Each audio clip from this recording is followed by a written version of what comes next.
Hello and welcome to another video. So today we're going to be looking at the NGE first place Mana Surge JaZe mid-range shadow deck. So it's pretty straightforward. You got your pretty standard cards. A couple of things like Attendant of Night, which I quite enjoy, which combos quite nicely with things like Prince of Catacomb. You've got your Phantom House, your potential Phantom House Cerberus combos to go for 11 to 13 damage finishes, I believe. And other than that, things like Cyclone, your Shadow Reapers, all your standard stuff that you'd run, along with an extra year just to proc a few different things.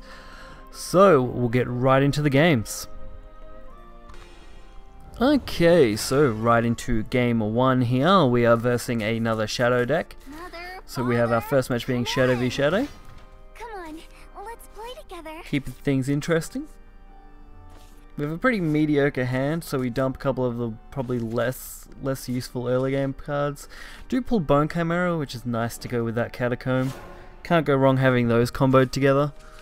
We also draw into a nice Cyclone. Can't really go wrong with these draws. Let's get into trouble. Getting out our early 2-drop, hopefully lining up for the nice Bone Chimera Catacomb. Unfortunately they do clear it, so we do just have to set up the Bone Chimera on its own. But that's not too big a loss, fortunately. You gonna mess with me? So we get a chance to just set up Catacomb, and I decide just to throw it onto the Bone Chimera. We do lose like one shadow by doing it this way, but not a big deal when you consider the board.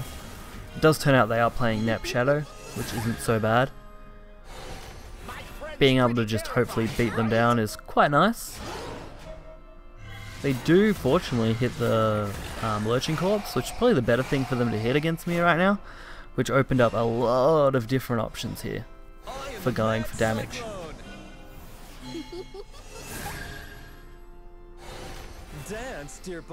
So we do just get to hit them in the face a few times, getting a nice chunk of damage and using Soul Conversion to both free up some board space and draw.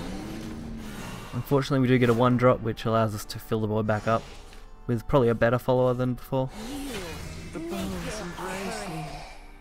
So we are in a great spot. We have plenty of options going forward, with Death Breath being able to be activated, Ekta being a great play, things like that.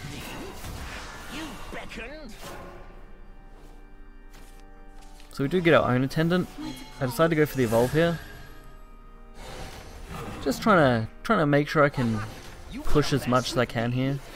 So I assess that I'm probably not going to die to whatever they play, allowing me just to strike them right in the face, right where they want to be hit.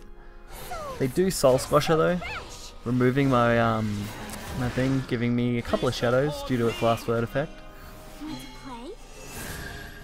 allowing my Hector to be even more effective.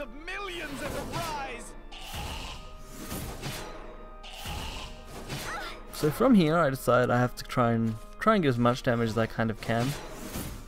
So I do trade off just so I can make this a little better, knowing that I'm going to be able to pull at least a couple out to fill the board back up. And now I decide the best way to leave the board is to clear off whatever I can for high value. So getting rid of the 3 damage, a 4 damage and another 4 damage instead of removing the 2 was definitely the better option. Now this is where things get a little more tricky, because I have to try and manage my board. Fortunately they do the best thing they could, and that is evolve the Watchman, allowing me to trade my 5/6 and have them heal for nothing.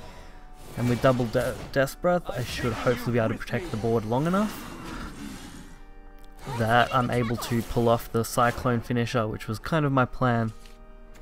As soon as I saw that come into my hand I was like, come on Cyclone, perfect play, line it up to turn 10 along with the Death Breath and you have the perfect board.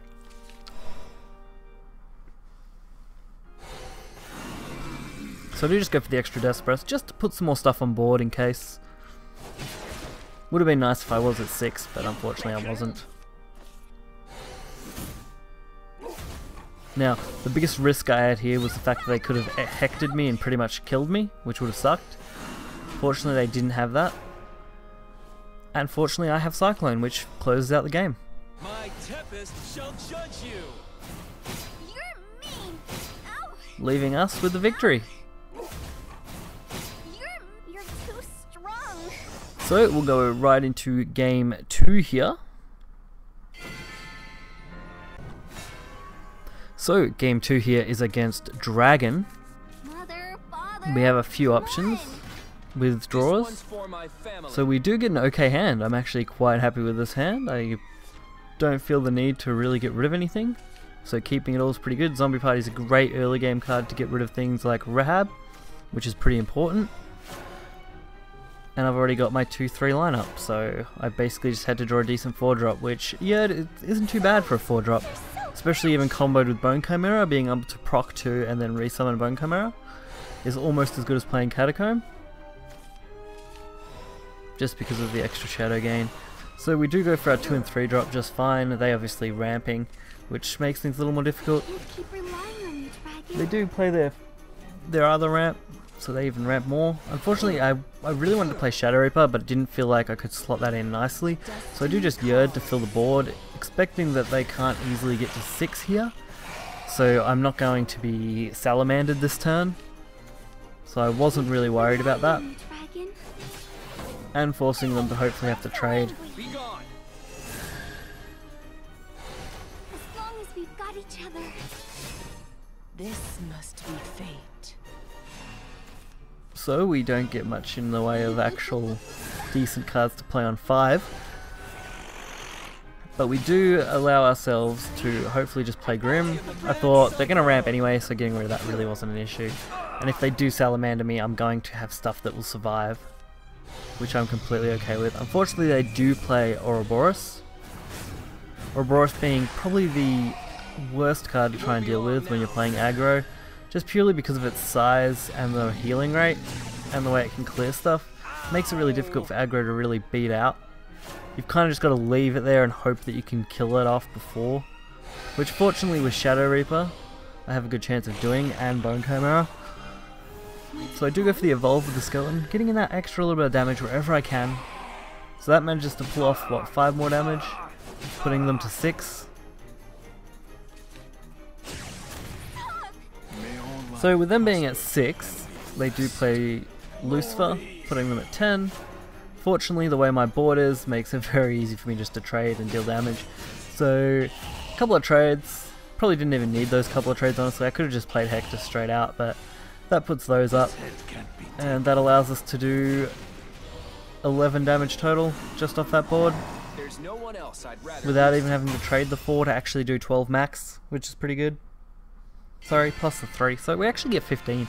So the 15 bursts. So going into a much shorter game here. We have another Shadowverse Shadow. By shorter I mean they literally concede around turn 4ish, so you'll see that be really quick. But I thought it was quite entertaining when you can curve out really well.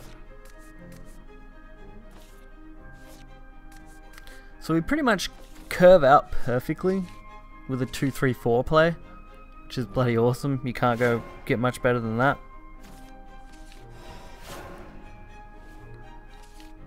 Unfortunately, they don't play anything turn 1, which I wasn't able to either, unfortunately, but being able to play out the Lyrial. Let's get into trouble. They do go for another 2-drop of their own, but we get to play Bone Chimera. Strike them in the face. Not bad. They do go Rabbit Necromancer, which is a little more tricky to play around. But fortunately with Prince of Catacomb here, we basically just get to trade Prince and then trade again, which is nice. What are you hiding inside? Leaving us with basically a full board of skeletons, as much as we kind of need. Looks like you're the winner. And they concede, making things easy.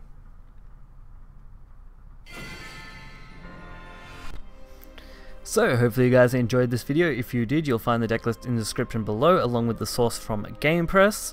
I'd like to congratulate JaZe on winning the NGE Open. Pretty awesome stuff from him.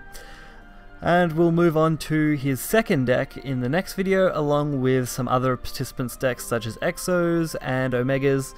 And we'll go through their builds for different versions of decks and play those as well. So hopefully you guys enjoy these videos coming up for Wonderland Dreams, and I'll catch you guys next time. See you.